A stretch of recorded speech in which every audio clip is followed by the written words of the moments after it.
അത്യുന്നത ആചാര്യനായ നമ്മുടെ കർത്താവ് ഈശോ മിശിഹ വിശ്വാസികളുടെ മധ്യേ സന്നിഹിതനായിരിക്കുന്നത് മെത്രാന്മാരിലൂടെയാണ്. വൈദികരാകട്ടെ അവരുടെ സഹായികളും. അവിടുന്ന് പിതാവായ ദൈവത്തിന്റെ വലതുവശത്തിരിക്കുന്നു.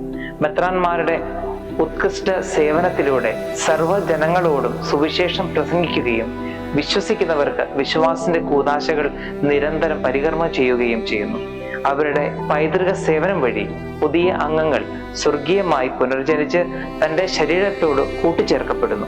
തങ്ങളുടെ ബുദ്ധിയും വിവേകവും വഴി അവർ പുതിയ നിയമ ജനതയെ നിത്യസൗഭാഗ്യത്തിലേക്കുള്ള പരദേശ യാത്രയിൽ നയിക്കുകയും നിയന്ത്രിക്കുകയും ചെയ്യുന്നു. കർത്താവിന്റെ അജഗണത്തെ മേയ്ക്കുവാനായി തിരഞ്ഞെടുക്കപ്പെട്ട ഈ ഇടയന്മാർ മിശിഹായുടെ ശുശ്രൂഷകന്മാരും ദൈവിക രഹസ്യങ്ങളുടെ കാര്യസ്ഥന്മാരുമാണ്. ഇവർക്കാണ് ദൈവകൃപയുടെ സുവിശേഷത്തിന്റെ സാക്ഷ്യം ഫലമേൽപ്പിക്കപ്പെട്ടിരിക്കുന്നത്. മഹത്വത്തിൽ ആത്മാവിന്റെയും നീതിയുടെയും ശുശ്രൂഷയും അവരുടേതു തന്നെ.